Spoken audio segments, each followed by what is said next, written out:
ओम नमः शिवाय। जय श्री कृष्णा, जय श्री हरि।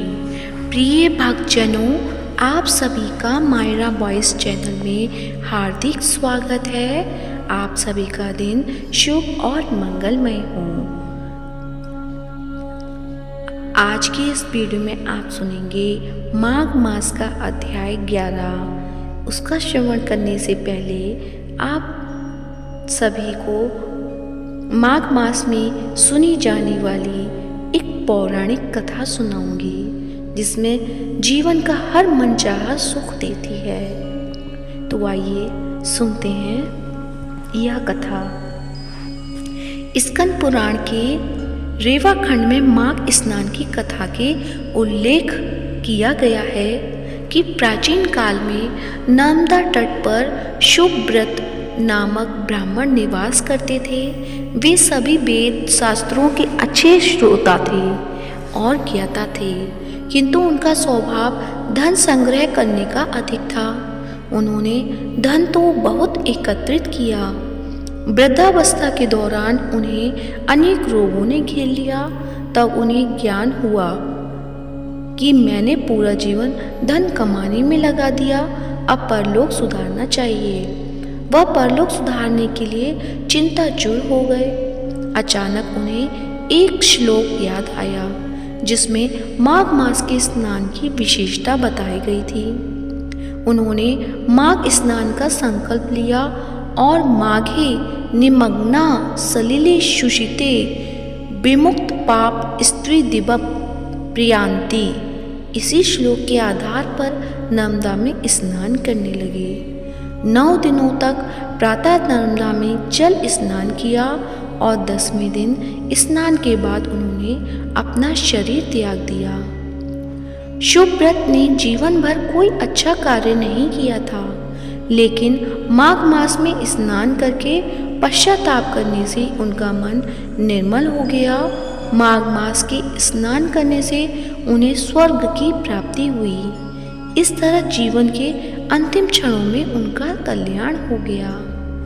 तो प्रेम से बोलिए विष्णु भगवान की जय हो। अब सुनते हैं माघ मास का अध्याय 11। तो कमेंट बॉक्स में विष्णु भगवान की जय हो या जगत के पालनहार की जय हो अवश्य लिखें।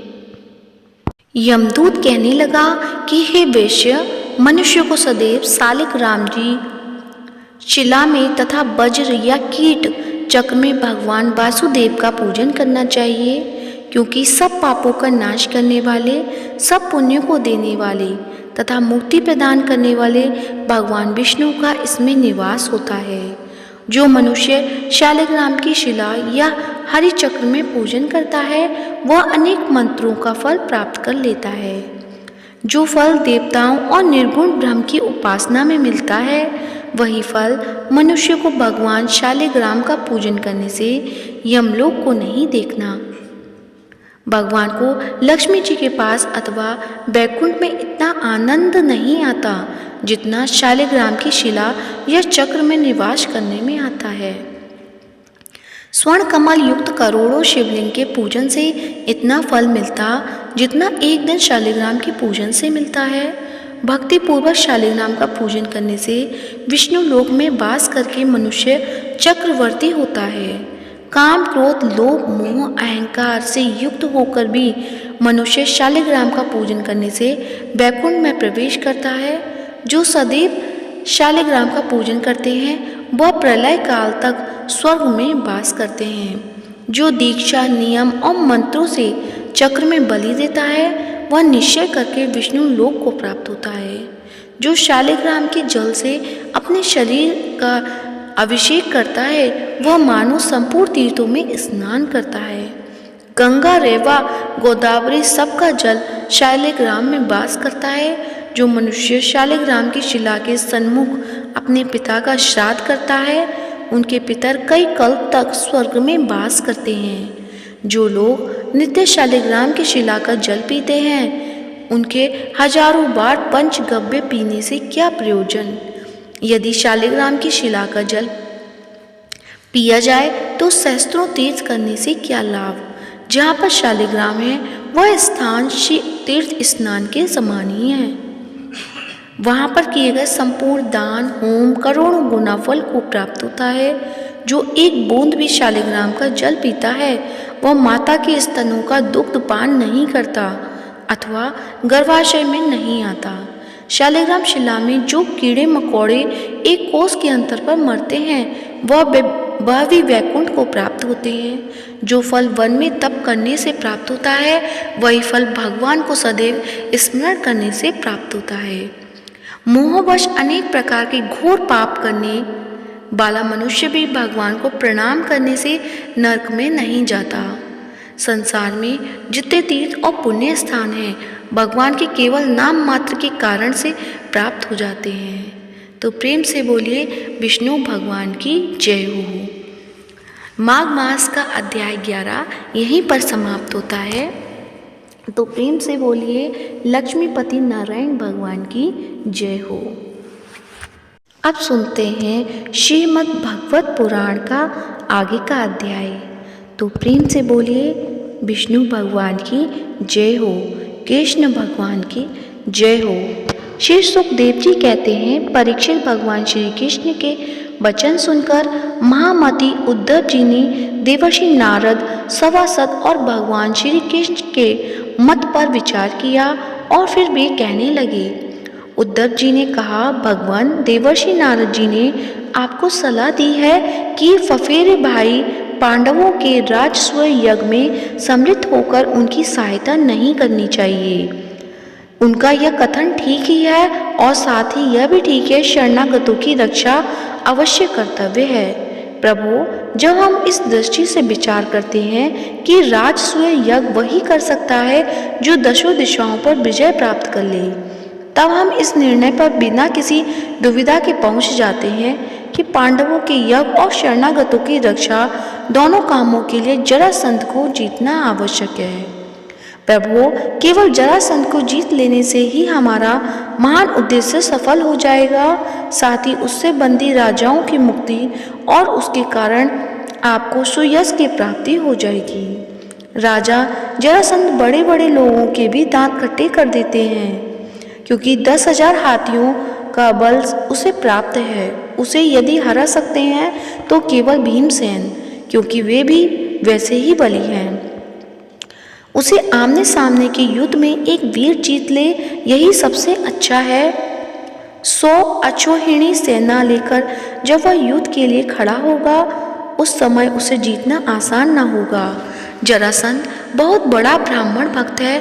यदि ब्राह्मण उससे किसी बात की याचना करते हैं तो वह कभी कोरा जवाब नहीं देता। इसलिए भीमसेन ब्राह्मण के वेश में जाएं और उससे युद्ध की भिक्षा मांगे। भगवान, इसमें संदेह नहीं कि यदि आपकी उपस्थिति में भीमसेन और जरासंध का द्वंद्व युद्ध हो तो भीमसेन उसे मार डालेंगे। प्रभु, आप सब शक्तिमान रूप रहित काल स्वरूप हैं। विश्व की सृष्टि और प्रलय आप ही शक्ति से होता है। ब्रह्मा और शंकर तो उनमें निमित्त मात्र हैं। जब इस प्रकार आप जरासंध का वध कर डालेंगे तब कैद में पड़े हुए राजाओं की रानियां अपने महलों में आपकी इस विशुद्ध लीला का गान करेंगी कि आपने अपने शत्रु का नाश कर दिया और उनके प्राणपतियों को छुड़ा दिया।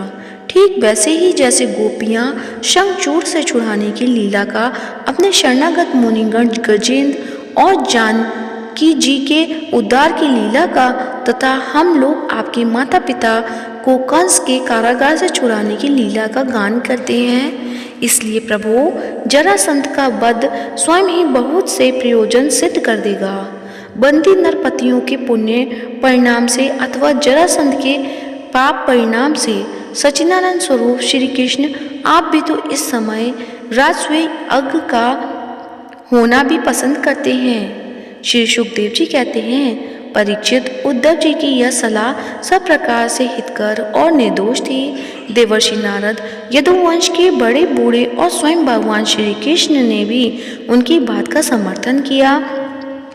अब अंतर्यामी भगवान श्री कृष्ण ने वसुदेव आदि गुरुजनों से अनुमति लेकर दारुक, जैत्र आदि सेवकों को इंद्रप्रस्थ जाने की तैयारी करने के लिए आज्ञा दी।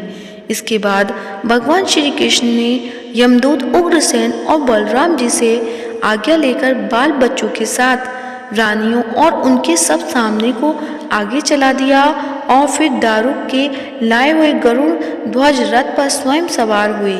इसके बाद रथों, हाथियों, घुड़सवारों और पैदलों की बड़ी भारी सेना के साथ उन्होंने प्रस्थान किया। उस समय मृदंग, नगाड़े, ढोल, शंख और नरसिंहों की ऊंची ध्वनि से दसों दिशाएं गूंज उठी। सती शिरोमणि, रुक्मणी जी आदि शस्त्रों श्री कृष्ण पत्नियां अपनी संतानों के साथ सुंदर सुंदर वस्त्राभूषण, चंदन, अंगराग और पुष्पों के हार आदि से सज धज कर डोलियों, रथों और सोने की बनी हुई पालकियों में चढ़कर अपने पतिदेव भगवान श्री कृष्ण के पीछे पीछे चली गईं। पैदल सिपाही हाथों में ढाल तलवार लेकर उनकी रक्षा करते हुए चल रहे थे। इसी प्रकार अनुचरों की स्त्रियां और बारांगनाएं भली भांति श्रृंगार करके खस आदि की झोपड़ियों, भांति भांति तंबुओं, कनातों, कंबलों और ओढ़ने बिछाने आदि की सामग्रियों को बैलों, भैंसों, गधों और खच्चरों पर लादकर तथा स्वयं पालकी, ऊंट, छकरों और हथनियों पर सवार होकर चली। जैसे मगरमच्छों और लहरों की उछल कूद से शुभ समुद्र की शोभा होती है, ठीक वैसे ही अत्यंत कोलाहल से परिपूर्ण फहराती हुई बड़ी बड़ी पताकाओं, छत्रों, चवरों, श्रेष्ठ अस्त्र शस्त्रों, वस्त्राभूषणों, मुकुटों, कवचों और दिनों के समय उन पर पड़ती हुई सूर्य की किरणों से भगवान श्री कृष्ण की सेना अत्यंत शोभामान हुई। देवर्षि नारद जी भगवान श्री कृष्ण से सम्मानित होकर और उनके निश्चय को सुनकर बहुत प्रसन्न हुए। भगवान के दर्शन से उनका हृदय और समस्त इंद्रियां परमानंद में मग्न हो गईं। विदा होने के समय भगवान श्री कृष्ण ने उनका नाना प्रकार की सामग्रियों से पूजन किया। अब देवर्षि नारद ने उन्हें मन ही मन प्रणाम किया और उनकी दिव्य मूर्ति को हृदय में धारण करके आकाश मार्ग से प्रस्थान किया। इसके बाद भगवान श्री कृष्ण ने जरासंध के बंदी नरपतियों के दूत को अपनी मधुर वाणी से आश्वासन देते हुए कहा, दूत, तुम अपने राजाओं से जाकर कहना, डरो मत, तुम लोगों का कल्याण हो, मैं जरासंध को मार डालूंगा। भगवान की ऐसी आज्ञा पाकर वह यमदूत गिरिव्रज चला गया और नरपतियों को भगवान श्री कृष्ण का संदेश ज्यों का त्यों सुना दिया। वे राजवी कारागार के छूटने के लिए शीघ्र से शीघ्र भगवान के शुभ दर्शन की बाट जो रहे थे। परीक्षित अब भगवान श्री कृष्ण आनर्त, सौवीर, मरु, कुरुक्षेत्र और उनके बीच में पड़ने वाले पर्वत, नदी, नगर, गांव, अहीरों की बस्तियां तथा खानों को पार करते हुए आगे बढ़ जा। भगवान मुकुंद मार्ग में द्वष्टद्वती एवं सरस्वती नदी पार करके पांचाल और मत्स्य देशों में होते हुए इंद्रप्रस्थ जा पहुंचे। परीक्षित भगवान श्री कृष्ण का दर्शन अत्यंत दुर्लभ जब अजातशत्रु महाराज युधिष्ठिर को यह समाचार मिला कि भगवान श्री कृष्ण पधार गए हैं, तब उनका रोम रोम आनंद से खिल उठा। वे अपने आचार्यों और स्वजन संबंधियों के साथ भगवान अगवानी करने के लिए नगर से बाहर आए। मंगल गीत गाए जाने लगे, बाजे बजने लगे। बहुत से ब्राह्मण मिल ऊंचे सुरों से वेद मंत्रों का उच्चारण करने लगे। इस प्रकार से बड़े आदर से ऋषिकेश भगवान का स्वागत करने के लिए चले, जैसे इंद्रियां मुख्य प्राण से मिलने जा रही थीं। भगवान श्री कृष्ण को देखकर राजा युधिष्ठिर का हृदय स्नेहाति कशे गदगद हो गया। उन्हें बहुत दिनों पर अपने प्रीतम भगवान श्री कृष्ण देखने का सौभाग्य प्राप्त हुआ था, अतः वे उन्हें बार बार अपने हृदय से लगाने लगे। भगवान श्री कृष्ण श्री विग्रह भगवती लक्ष्मी जी का पवित्र और एकमात्र निवास स्थान है। राजा युधिष्ठिर अपनी दोनों भुजाओं से उनका आलिंगन करके समस्त पाप तापों से छुटकारा पा गए और वे सर्वतो भावेन परमानंद के समुद्र में मग्न हो गए। नेत्रों में आंसू छलक आए, अंग अंग पुलकित हो गया। उन्हें इस विश्व प्रपंच के भ्रम का तनिक भी स्मरण न रहा। तदंतर भीमसेन मुस्कुराकर अपने ममेरे भाई श्री कृष्ण का आलिंगन किया। इससे उन्हें बड़ा आनंद मिला। उसका समय हृदय में इतना प्रेम उमड़ा कि उन्हें भ्राम विस्मृति सी हो गई। नकुल, सहदेव और अर्जुन ने भी अपने परम प्रियतम और हितैषी भगवान श्री कृष्ण का बड़े आनंद से आलिंगन प्राप्त किया। उस समय उनके नेत्रों में आंसू की बाढ़ सी आ गई। अर्जुन पुनः भगवान श्री कृष्ण का आलिंगन किया, नकुल, सहदेव ने अभिवादन किया और स्वयं भगवान श्री कृष्ण ने ब्राह्मणों और कुरुवंशी वृद्धों को यथा योग्य नमस्कार किया। कुरु, संजय और केकय देश के नरपतियों भगवान श्री कृष्ण ने सम्मान किया और भगवान श्री कृष्ण ने भी उनका यथोचित सत्कार किया। इस प्रकार परमैश्वरी भगवान श्री कृष्ण ने अपने सैत स्वजनों के साथ सब प्रकार से सुसज्जित इंद्रप्रस्थ नगर में प्रवेश किया। उस समय लोग आपस में भगवान श्री कृष्ण की प्रशंसा करते जा रहे थे। इंद्रप्रस्थ नगर की सड़कें और गलियां मत वाले हाथियों के मत से तथा सुगंधित जल से सींच दी गई थीं।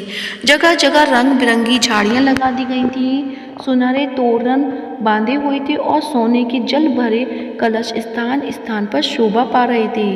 नगर के नर नारी नहा धोकर तथा नए वस्त्र, आभूषण, पुष्पों के हार, इत्र, फुलेल आदि से सज धज कर घूम रहे थे। घर घर में ठोर ठोर पर दीपक जलाए गए थे, जिसमें दीपावली सी छटा सी हो रही थी।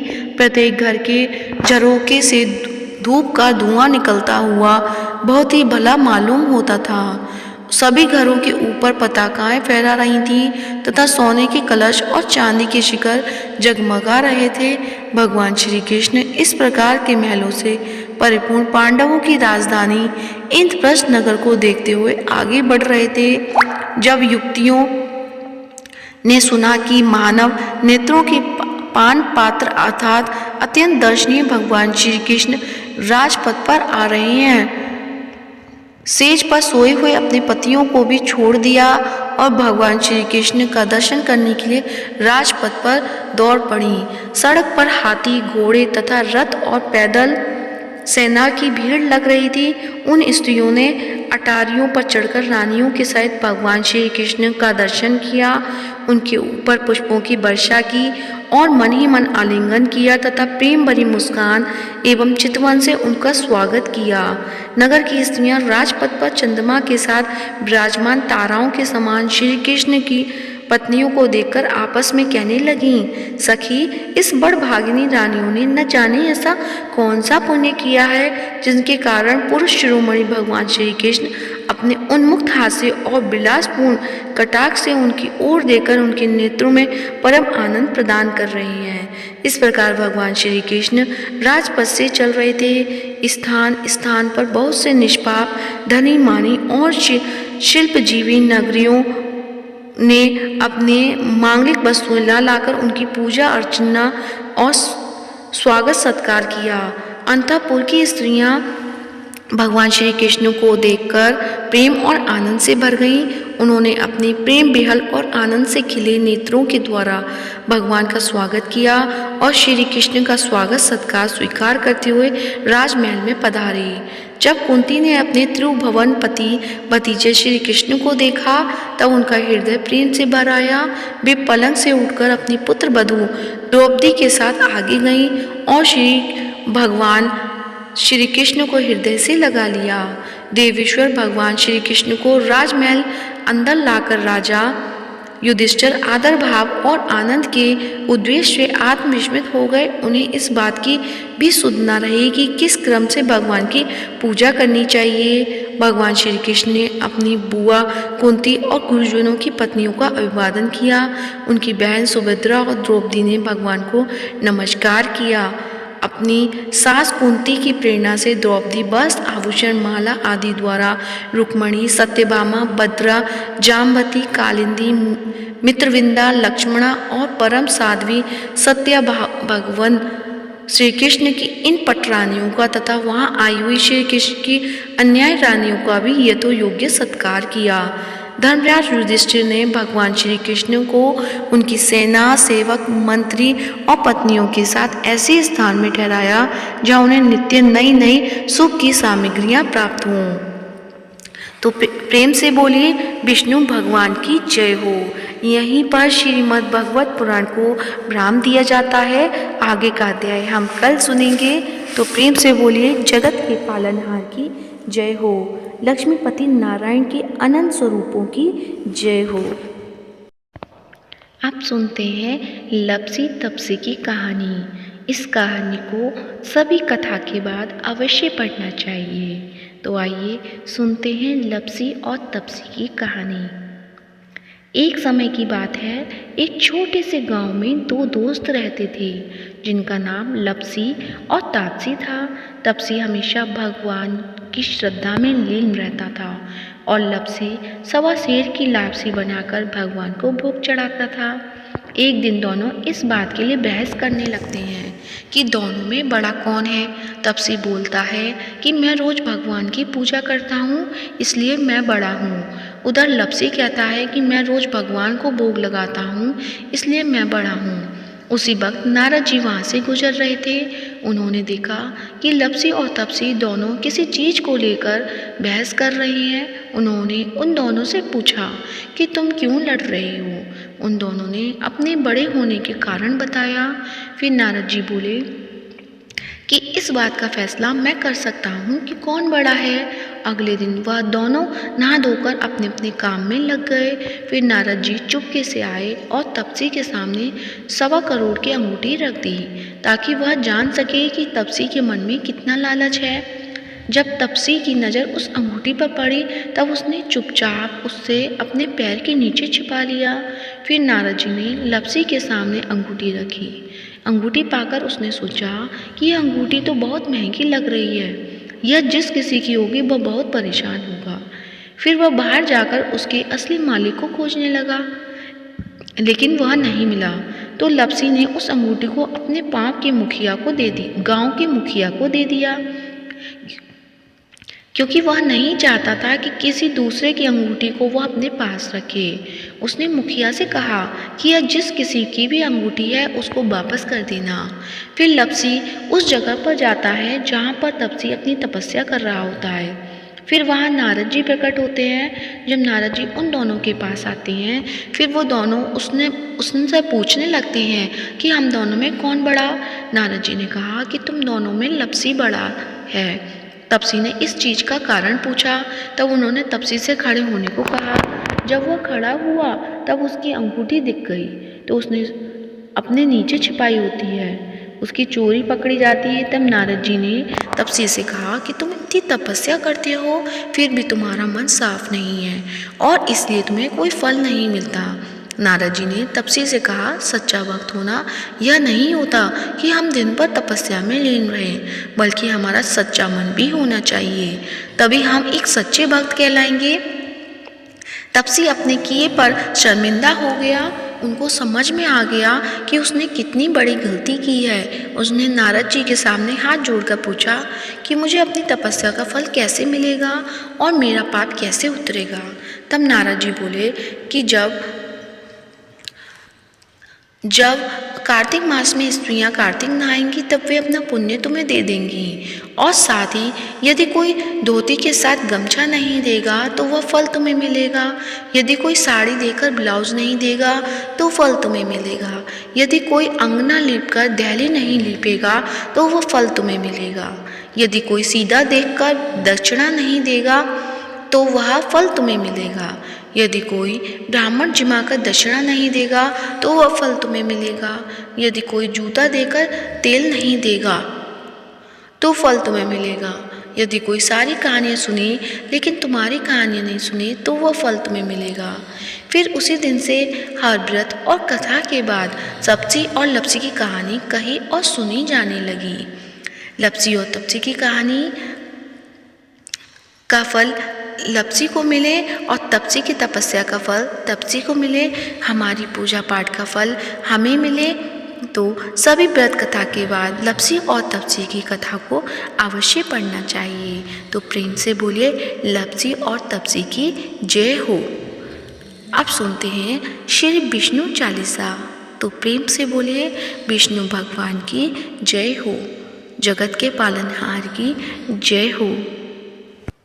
विष्णु सुनिए विनय सेवक के चितलाए, कीरत कुछ वर्णन करूं दीजिए ज्ञान बताए। नमो विष्णु भगवान खरारी, कष्ट नशावन अखिल बिहारी। प्रबल जगत में शक्ति तुम्हारी, त्रिभुवन फैल रही उजियारी। सुंदर रूप मनोहर सूरत, सरल स्वभाव मोहिनी मूरत। तन पर पीतांबर अति सोहत, बैजंती माला मन मोहत। शंख चक्र कर गदा बिराजे, देखत दैत्य असुर दल भाजे। सत्य धर्म मद लोभ न गाजे, काम क्रोध मद लोभ न छाजे। संत भक्त सज्जन मन रंजन, दनुज असुर दुष्टन दल गंजन। सुख उपजाए कष्ट सब भंजन, दोष मिटाए करत जन सज्जन। पाप काट भव सिंधु उतारण, कष्ट नशा कर भक्त उवारण। करत अनेक रूप प्रभु धारण, केवल आप भक्ति के कारण। धरणी धेनु मन तुम्ही पुकारा, तब तुम रूप राम का धारा। भार उतार असुर दल मारा, रावण आदिक को सहारा। आप बराह रूप बनाया, हरनाक्ष को मार गिराया। धर्मत से तन सिंधु बनाया, 14 रत्नन को निकलाया। अमिलक असुरन द्वंद मचाया, रूप मोहिनी आप दिखाया। देवन को अमृत पान कराया, असुरन को छवि से बहलाया। कूर्म द्रूप धर सिंधु मचाया, मदराचल गिरी तुरत उठाया। शंकर का तुम फंद छुड़ाया, भस्मासुर को रूप दिखाया। वेदन को जब असुर डुबाया, कर प्रबंध उन्हें ढूंढवाया। मोहित बन कर खल ही नचाया, उसी कर से भस्म कराया। असुर जलंधर अति बलदाई, शंकर से उनकी न लड़ाई। हारे पार शिव सकल बनाई, कीन सती से छल खल जाई। सुमिरन कीन तुम्हें शिव रानी, बतलाई सब विपत कहानी। तब तुम बने मुनीश्वर ज्ञानी, वृंदा की सब सुरति बुलानी। देखन 3 दनुज शैतानी, वृंदा आए तुम्हें लपटानी। हो स्पर्श धर्म क्षतिमानी, हना असुर उर शिव सैतानी। तुमने दुर प्रहलाद उबारे, हिरणाकुश आदित्य खल मारे। गणिका और अजामिल तारे, बहुत भक्त भव सिंधु उतारे। हरहु सकल संताप हमारे, कृपा करो हरि सिरजनहारे। देखऊँ मैं निज दर्श तुम्हारे, दीन बंधु भक्तन हितकारी। चाहत आपका सेवक दर्शन, करहु दया अपनी मधुसूदन। जानु नहीं योग्य जप पूजन, होय यज्ञ स्तुति अनुमोदन। शील दया संतोष सुलक्षण, विदित नहीं व्रत बोध विलक्षण। करहूँ आपका किस विधि पूजन, कुमति बिलोक होत दुख भीषण। करहूँ प्रणाम कौन विधि सुमिरन, कौन भांति में करूँ समर्पण। सुर मुनि करत सदा सेवकाई, हर्षित रहत परम गति पाई। दीन दुखिन पर सदा सहाई, निज जन जान लेव अपनाई। पाप दोष संताप नशाओ, भवबंधन से मुक्ति कराओ। सुख संपत्ति दे सुख उपजाओ, निज चरणन का दास बनाओ। निगम सदा ये विनय सुनावे, पढ़े सुने जो जन सुख पावे। प्रेम से बोलिए विष्णु भगवान की जय हो। श्री विष्णु चालीसा यहीं समाप्त होती है। तो आज का वीडियो पसंद आया है तो वीडियो को लाइक करें, शेयर करें और साथ ही मायरा वॉइस चैनल को सब्सक्राइब करें। आप सभी पर विष्णु भगवान की कृपा सदैव बनी रहे। जय श्री हरि।